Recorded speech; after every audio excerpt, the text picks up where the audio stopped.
Picking up immediately from the previous installment, the PLAN Marine 1st Brigade had by 3 p.m. on day 1, or October the 4th, day 1 of the invasion, concluded their combat operations, at least in the Dickinson/League City area, an area within which a massive Tu-22M heavy strategic bombing raid had occurred, with a single Tu-22M dropping its enormous 53,000 pounds of HE upon that urban sprawl of League City/Dickinson, and in the process smashing much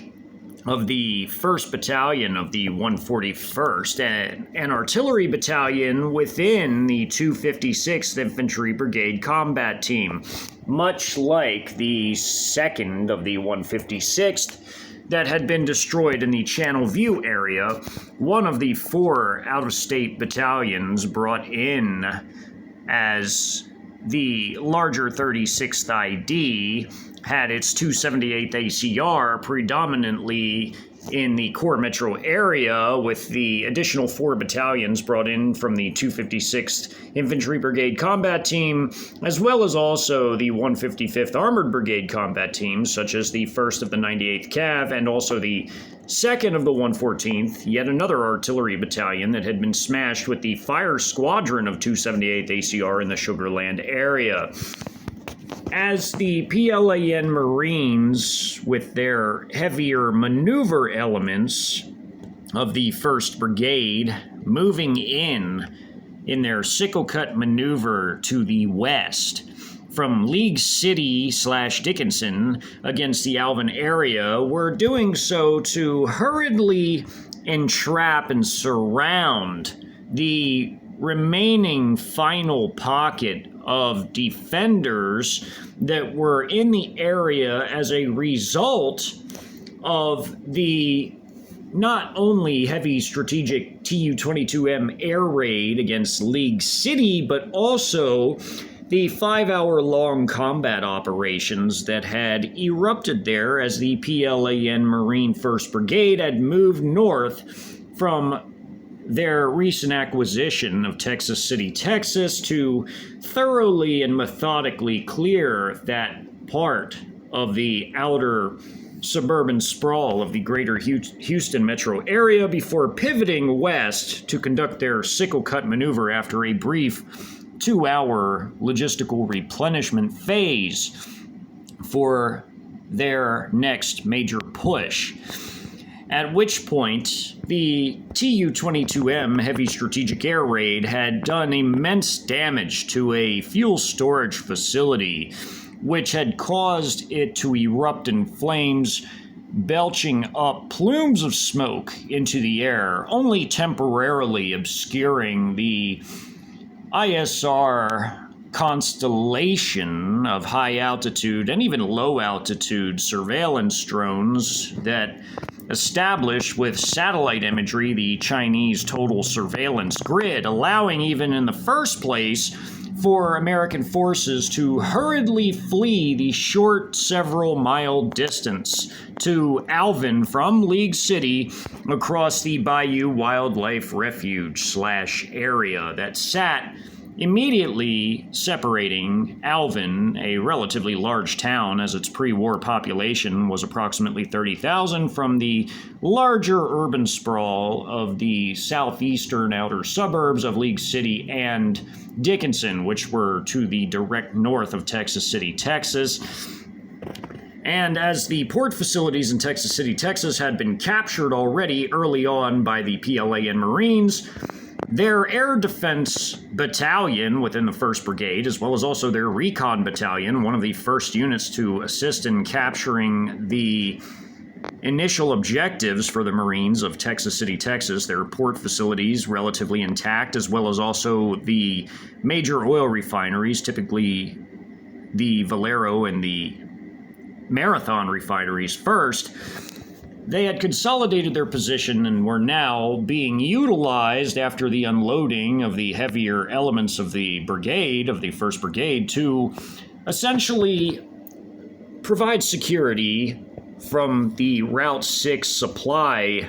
corridor, as the state highway of Route 6 ran all the way from the line of contact in Alvin to the southeast and directly into Texas City, Texas. And these routes, again, were now guarded by the Recon Battalion, which had been essentially pulled back to allow the heavier forces to conduct their operations, as well as also the Air Defense Battalion of the 1st Brigade, which, lacking any air targets to defend against, would be utilized to bolster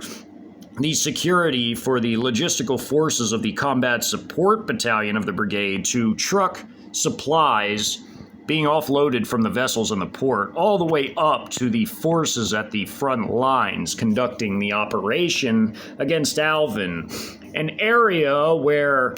a relatively large number of American defending forces, numbering a grand total of 3,000, 2,500 of which being armed reactionary civilians, with the other 500 being a motley crew of paramilitary alphabet as well as local SWAT elements, and also the surviving military remnants of the Navy, Coast Guard, and Army in the form of the gun crews and howitzers, and even an FDC crew, a section rather, and also a fuel truck and fueler who had survived of the 1st of the 141st. And although the battle in Alvin was occurring over a much larger area than just in this map, within this area, the heaviest of the American forces had essentially moved and established their current positions as it pertained to the firepower brought to bear by the American howitzers, of which there were 5 remaining gun crews,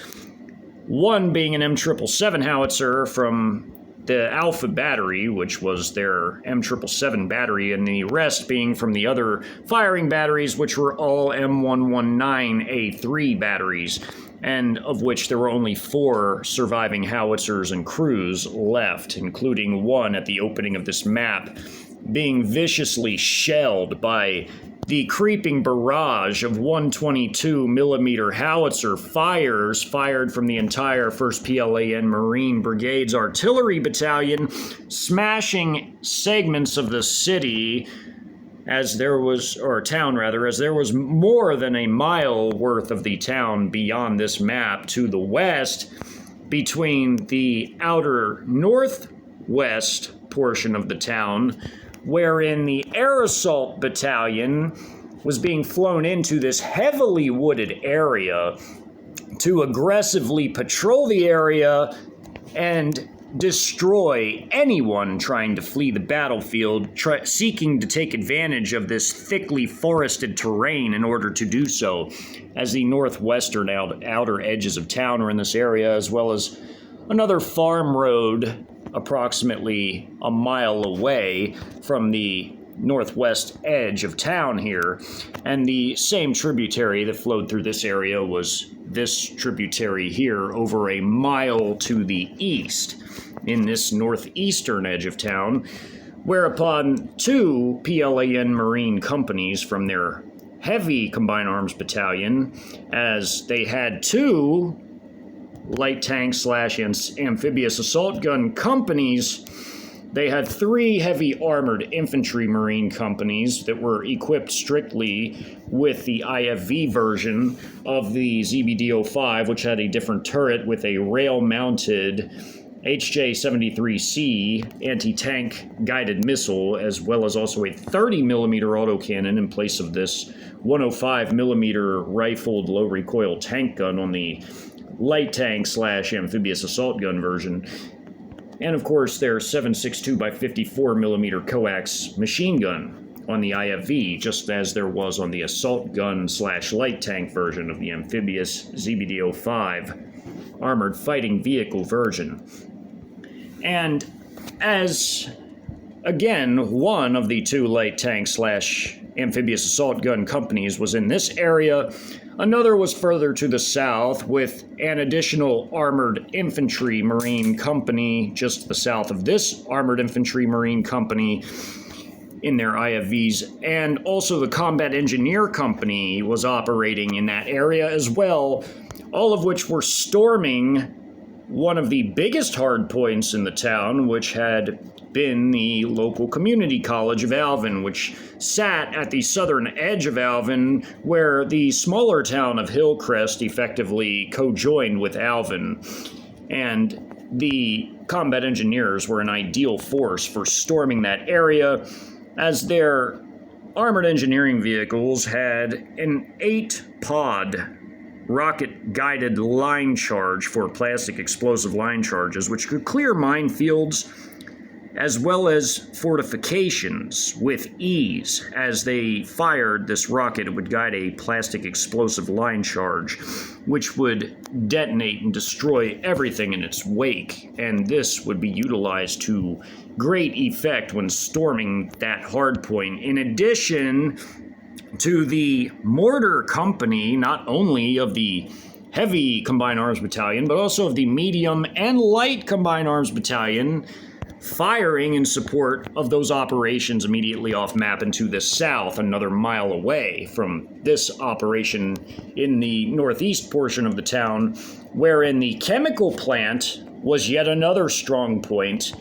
And although the defenses organized by the American forces were not coherent or well organized due to the fact that they had no communications and no ISR capabilities, apart from fleeing refugees or other armed combatants moving through the area, telling them where and when they saw PLAN movements,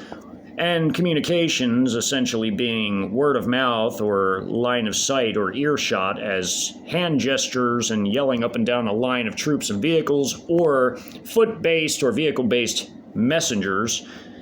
all-terrain vehicles being a very popular means by which to spread messages. These were effectively highly inefficient for the type of defenses needing to be mustered against a force of this type of integrity as it pertained to this highly versatile, highly effective, and very well equipped with a wide range of capabilities 1st Marine Brigade.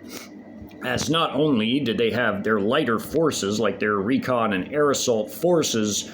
which included their rotary wing attack helo gunships in the form of the Z9WAs, but also they possessed their own artillery forces, their own maneuver elements with their combined arms battalions, their own air defense battalion, as well as, of course, their own logistical and command elements in the form of their combat support battalion, as well as their headquarters and service company over their entire brigade. And these forces would all work together to devastating effect with all their wide-ranging capabilities to hurriedly encircle the defending American forces in this town as it quickly became overwhelmed as the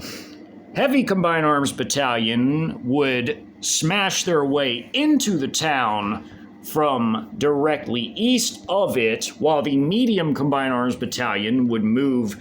to the north of the town and surround it from the north, and the lighter Combined Arms Battalion of the 3 Combined Arms Battalions would move in the south and block escape from the south, while the thickly wooded area, while not ideal for heavy maneuver elements, would be effectively thoroughly and aggressively patrolled by the insertion of the PLAN Marine Air Assault Infantry Forces in the form of their 1st company at this point in time being dropped off with one of the 2 flying platoons of their Z9WA attack helo gunships, providing not only overwatch for their Z-18 transport helos to safely land them in the LZ by guarding these LZs as they landed, dropped the troops, and left, and prepared to head back to the Type 075 helicopter carrier from which they operated, but would remain and linger to offer heavy fire support for the PLAN Marine infantry foot-based forces that were again aggressively patrolling the area and spreading out from the LZ to cut off any means of escape through this thickly forested area of, again, very thick wooded terrain and horse ranches, of which this area was well known for, as well as it being on the edge on the northwest end of town, with the same tributary flowing through the area that also flowed through the northeast end of town on this particular map here, and was a defining geographical feature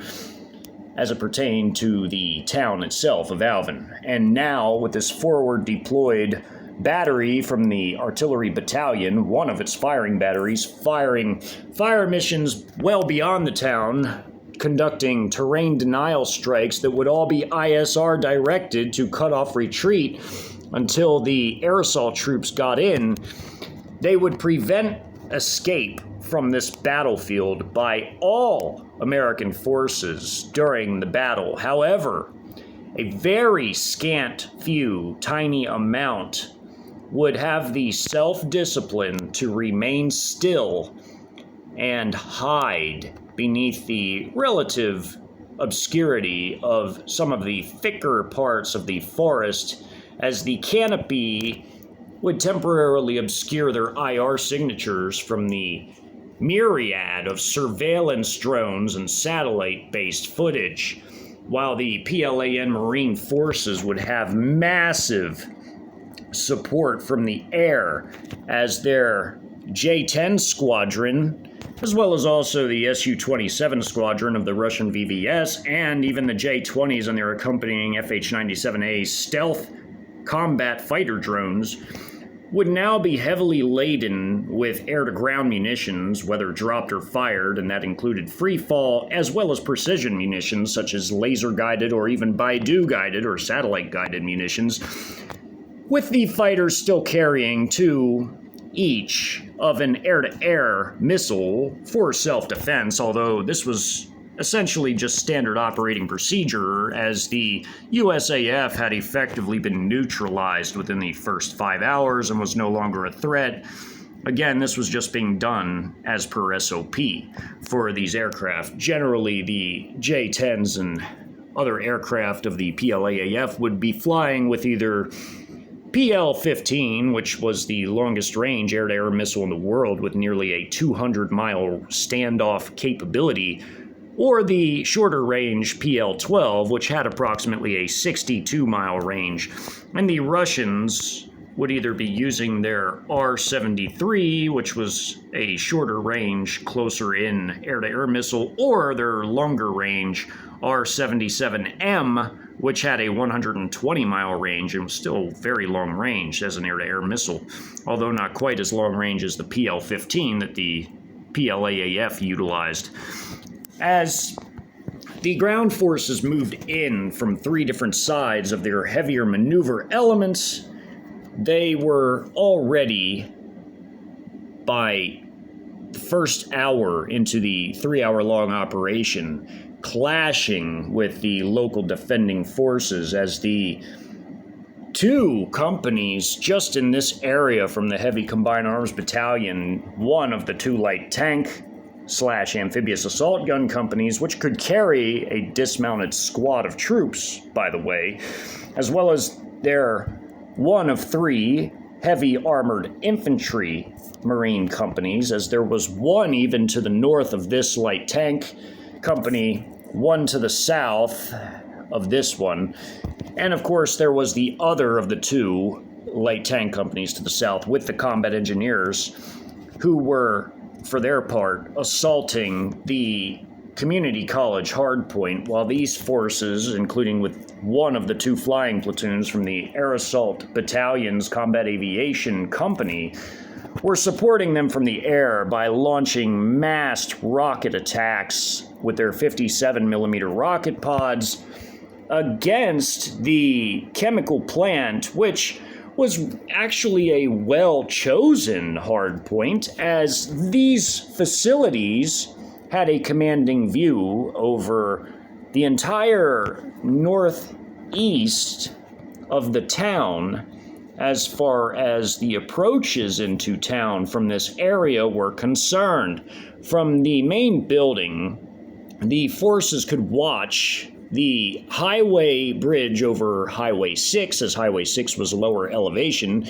the access road running above ground above it, and the bridge crossing it. They could watch this approach across this highway crossing bridge, as well as this creek crossing bridge in this area where this tributary ran through the town. And of course, they could also watch to the slight southeast into these approaches into town as well from this chosen hardpoint, as well as using, with one of their gun crews, a former garage that was a automotive repair / oil change garage to utilize one of the howitzers as a direct fire weapon. However, they would only get off one shot, as again, the howitzers and gun crews had managed to flee under the very temporary cover of the billowing smoke that had resulted from the Tu-22M air raid to the direct east in League City, smashing a fuel storage facility and causing smoke to essentially clog up the air in between League City and Alvin, allowing for the temporary escape of these gun crews and their howitzers into this part of Alvin upon having had first crossed the wildlife refuge area. As only one M777 of their M777 firing battery had survived of the first of the 141st, with only 4 M119A3s having had survived, including even an FDC vehicle, which by now was worthless due to the fact that the Americans lacked any ISR or communications, to where the FDC vehicle was effectively pointless at this point in time, as it could no longer serve its dedicated functions with its dedicated equipment, as the return even of the Su-27s equipped with the Kibini jamming pods were jamming the redundant communications such as radio once again. They still had survived the air raid and were now hiding in this thickly wooded area with this gun crew with their howitzer, their M119A3, as well as 2 LMTV trucks utilized for hauling supplies, including some of the limited remaining numbers of shells, powders, fuses, and primers, as well as, of course, the BII, which went with the howitzer itself. Such was the same for the M777 that was now in this area as well. As over in this area, the movement spotted occurring in these thickly wooded areas just inside of town here would be hurriedly suppressed and destroyed by the attack helo gunships, the Z9WAs, firing their AKD-10 anti-tank guided missiles into these areas, as well as chain gun fire or autocannon fire from their 23mm autocannons, and of course, counter battery fire. Only would 2 of the 5 howitzers manage to even get off a single shot, and just in the nick of time, as they would already have been discovered by the quadcopter ISR assets that could really get in there and see certain things that the higher altitude systems might initially miss, at least at first, in some occasions, as these areas were again very thickly wooded, and this area was inside of a garage. This is just to be able to see inside the building, as this part of the roof is removed to see the truck inside of this big garage building,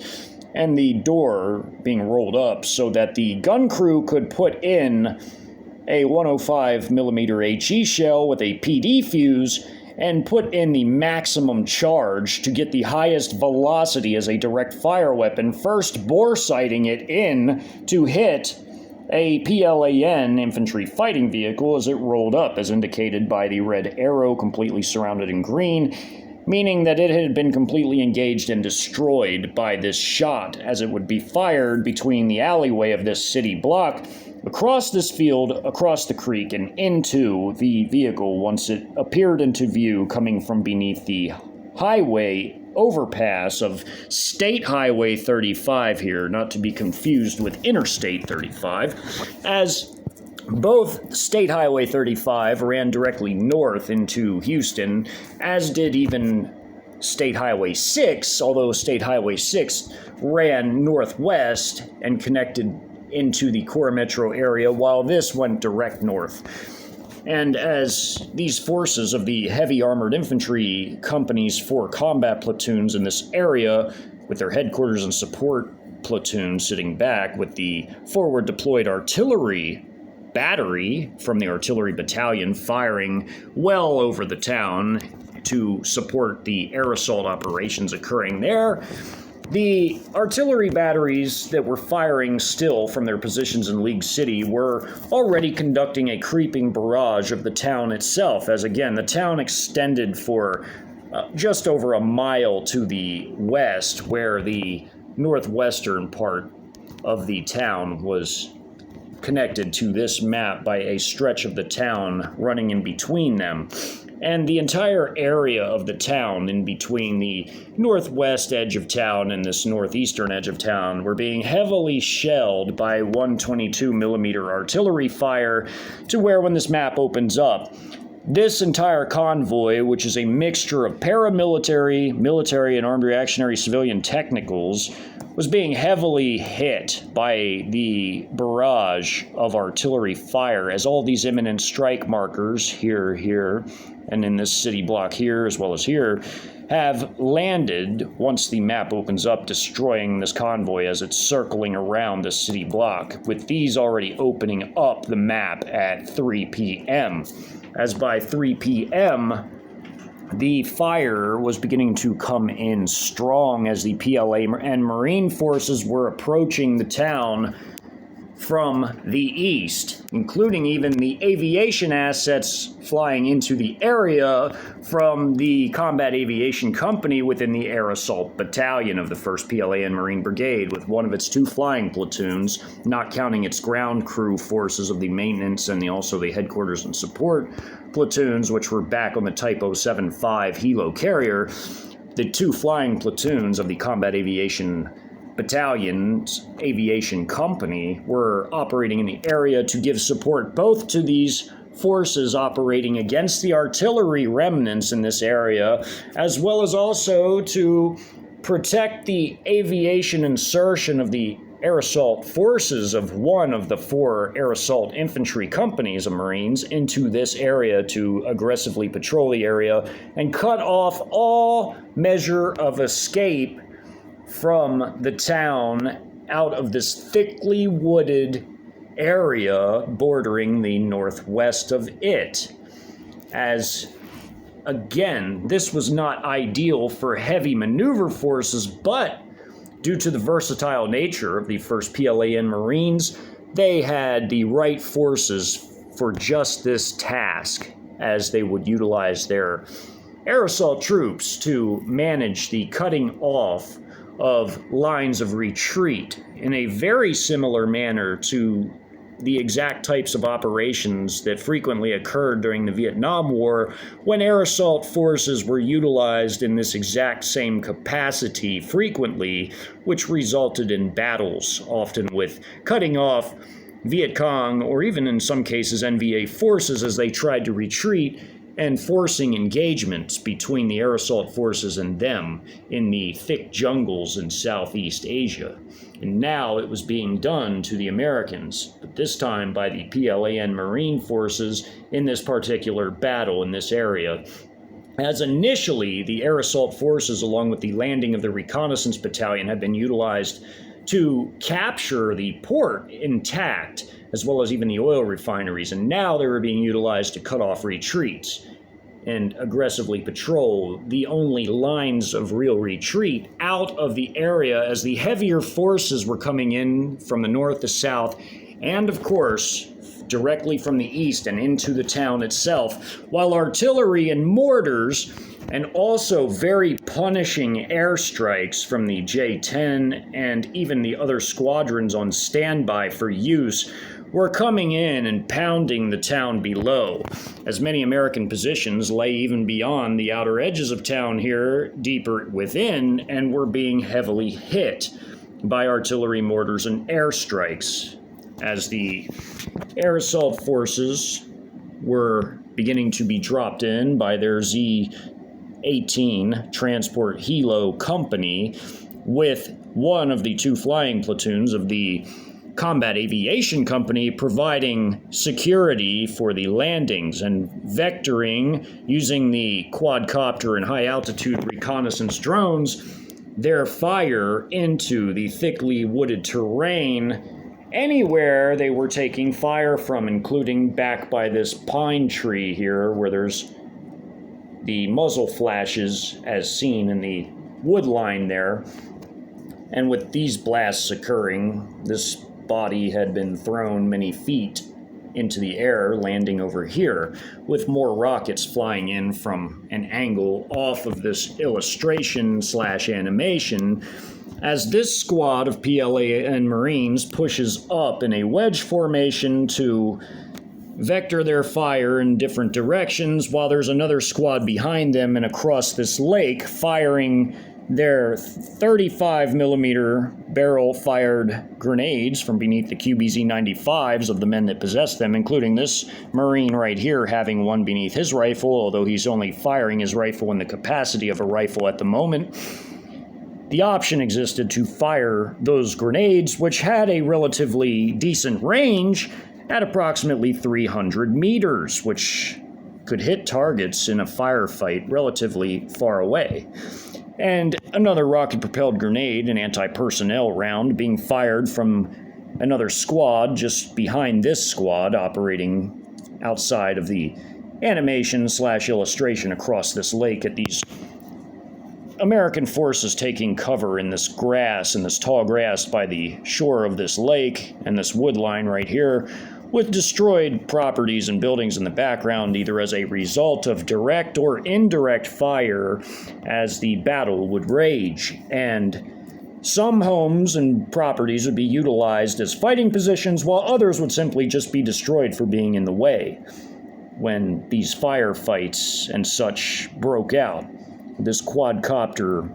recon drone from another squad honing in on these forces trying to fight from this line in this tall grass over here, and helping to vector in one of the CH-901A loitering munitions or kamikaze drones equipped with a fragmentation warhead to tactically assist in destroying these forces on the other side of this lake here, operated by a specially trained Marine on the single tube system, as the mass-fired 48-tubed TEL-like system was not available to the 1st Marine Brigade, but they did have these single-tube systems, which were typically utilized by specially trained troops from the headquarters platoons. As this Marine right here had his weapon slung over his shoulder, he was operating their squad's quadcopter drone to assist in mapping the battlefield for the most efficient vectoring of fire into these areas by the attack helo gunships, Marine artillery from the PLZ-07 self-propelled amphibious 122mm howitzers, and even loitering munitions when and where used, and of course the ground-based fires as well. As these forces moving into town from the northeast and east of it, including even southeast of it moving in, with the medium combined arms battalion cutting off escape from the north and the lighter one cutting off escape from the south of the town, with the air assault troops dropped in behind it. The defending forces were now completely surrounded. As part of the grand strategy, the town of Alvin had been relatively left intact up to this point because psychologically it would lull the Americans into a false sense of security that the town could be defended, because it would make them believe that the town must have held some kind of significance to the coalition and thus being the reason why they hadn't have destroyed it. However, the only reason it had been spared is because they wanted to consolidate and concentrate the defenders all in one single location.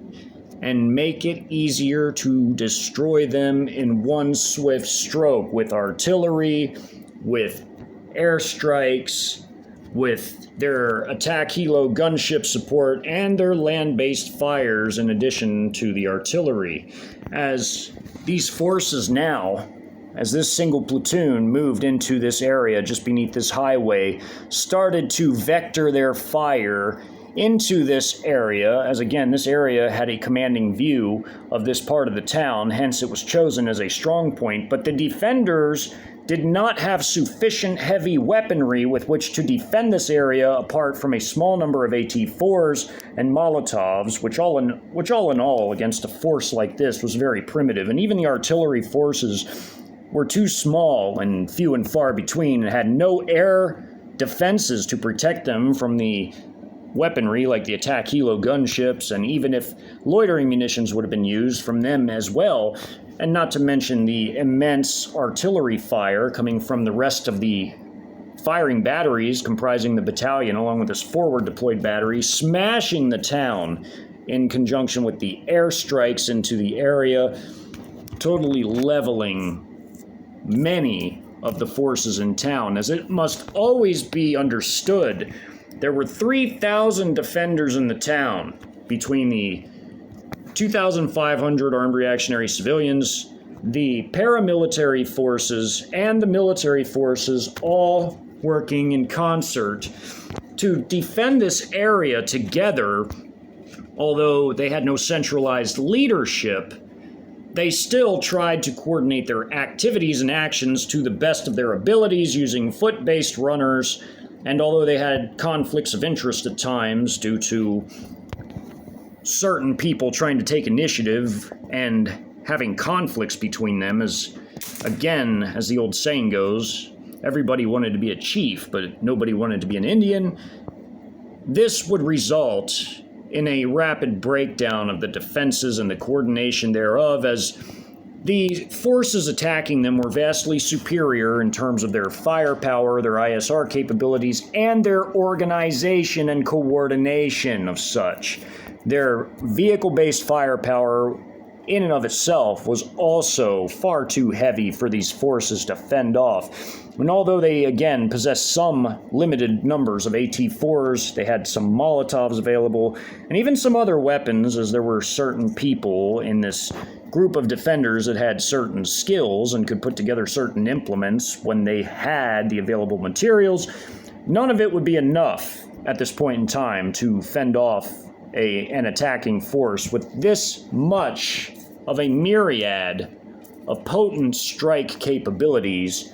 to not only be able to strike in depth against their defenses far beyond the line of contact as it was moving in, but also at the line of contact, easily overwhelming the defending forces who had little to nothing with which to adequately resist. As the armored infantry marines were moving in to support their main assault into the town by this platoon moving in behind this platoon beginning to spread out in the area, they were deploying their troops into the drainage ditches alongside of their vehicles as the double column rolling shield formations were deploying into this wooded area, into the drainage ditch, and getting in the prone position and laying down heavy supporting fire along with the very powerful 30mm autocannon-based fire sweeping and raking up and down the line of contact, and also firing some of their anti-tank guided missiles, their HJ-73Cs, which were very destructive into some of these buildings. There were Americans on the roof trying to fire a few of their AT-4s at these approaching vehicles, but essentially they did nothing, especially when hitting these IFVs head on. However, they did have small successes like this attack against this IFV by firing a 105mm shell with the maximum powder charges behind it, creating an enormously high velocity for the shell to actually penetrate the frontal armor of the IFV, traveling at that high of a velocity, at that short of a distance, to where when it blasted just inside the vehicle, it blew out the back of it and effectively annihilated the entire dismount infantry forces that were mounted up at the time, as well as the driver and gunner of the vehicle. And when the armored ambulance and armored recovery vehicle came to check for survivors and tow the vehicle away, they found none, but they would receive heavy support from the Marines moving into the area to lay down enormous fire on these forces at the line of contact. And as this platoon moved into place, individual vehicles at a time, although they lost one, they were still combat effective as they laid down enormous volumes of fire, including with the armored vehicles of the ZBD-05 amphibious assault gun / light tank platoons of their company moving into the area as well. And as the M777 had managed to do their old school gunnery methods and get off one shot just as they'd been discovered and were already being fired at by 2 AKD-10 missiles, as well as being fixed for counter battery fire, they did get a 155 shell splash that destroyed 2 Lynx armored all-terrain vehicles, which were effectively like miniature MRAPs in some ways, as well as a Shangji supply truck, and damaging the armored recovery vehicle, although they did not eliminate the command elements in their command vehicle version of the ZBD-05 within the headquarters platoon. They did cause some KIAs in the platoon and the destruction of several vehicles, making it a relatively effective shot, although they again had to use their gunnery the old school way, and they had to ascertain the position of the headquarters troops based on transiting refugees fleeing through the area. And although the town was effectively abandoned for the most part, there were still refugees moving to and fro through the area trying to escape the combat and the movement of hostile forces, which seemed to be everywhere. And they were, in all different areas of the metro area. As this shot destroyed this IFV, the other IFVs were laying down enormous fire into these city blocks, which were defended by personnel on the roofs. There were personnel in the alleyways that had emerged from the buildings to fight from the alleyways as this platoon here was beginning to move in and cross a part of the drainage ditch, which was shallow enough and wide enough to where they could get up onto the road behind this loading dock area of the shopping center, which had a grocery store and shops, including another side of the shopping center on the opposite side of the street, which was configured in a similar way.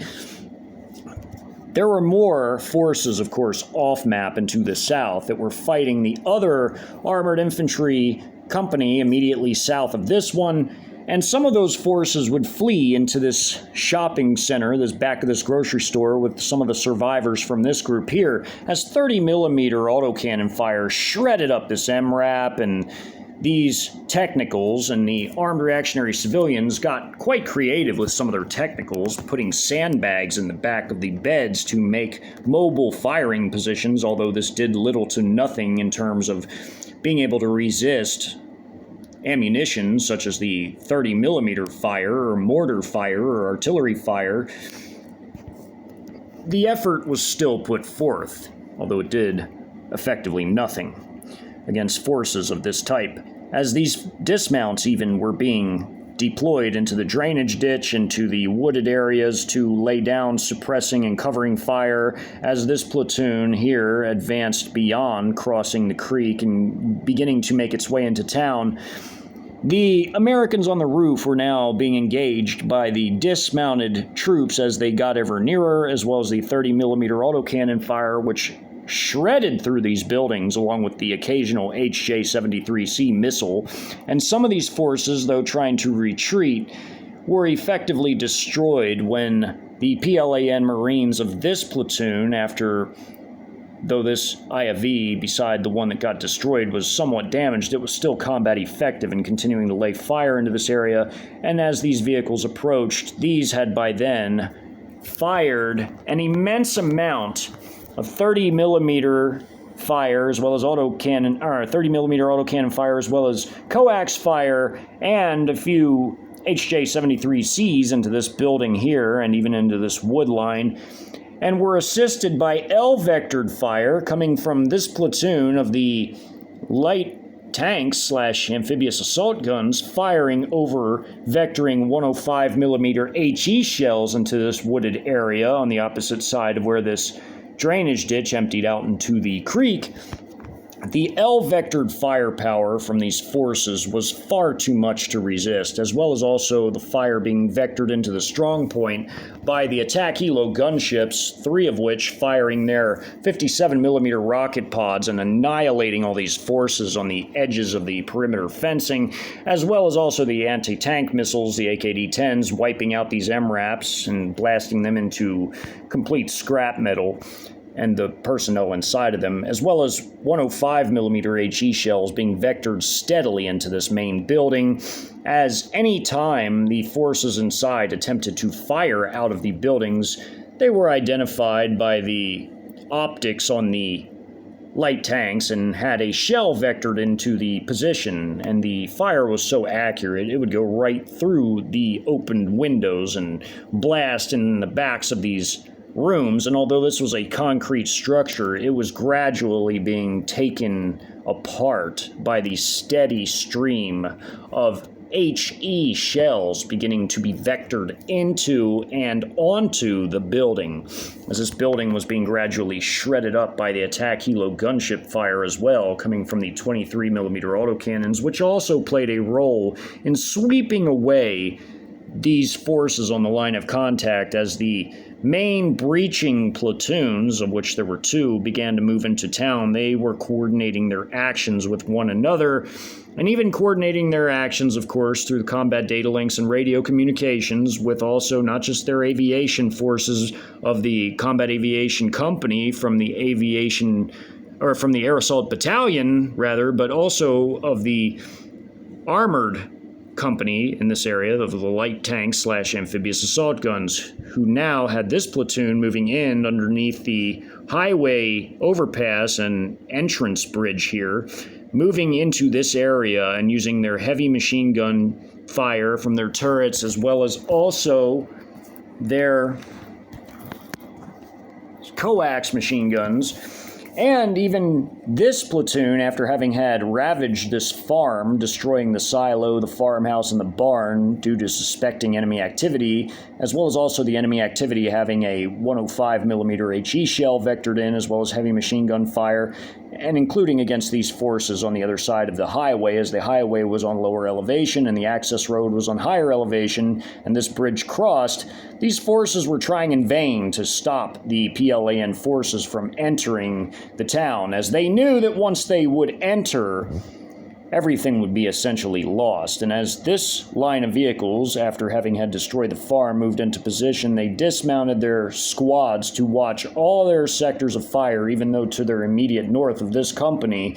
there was also the last of the 3 heavy armored infantry companies, and to the north of them, the medium combined arms battalion had already moved to the north of town and was taking their positions, but they scanned their sectors of fire accordingly anyhow, as per SOP, and the lead vehicle was continuing to pour down 105mm shell fire into this strong point, as well as fire across the highway past this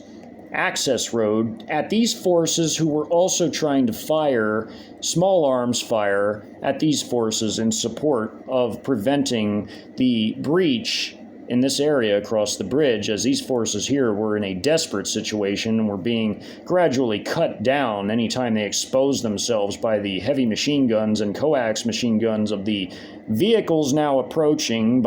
being led by their lead vehicle, beginning to cross this bridge right across from this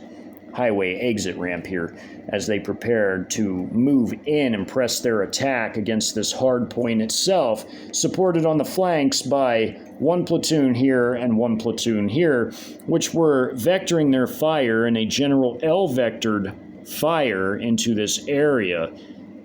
against the hard point of the chemical plant and against these city blocks, as these forces moved in to take position, as they prepared to storm deep into Alvin to completely cut off this hardpoint from the rest of the defenders, as the deeper parts of town were being gradually shelled by a creeping artillery barrage and being struck savagely by air strikes coming from the J-10s, constantly flying over the air.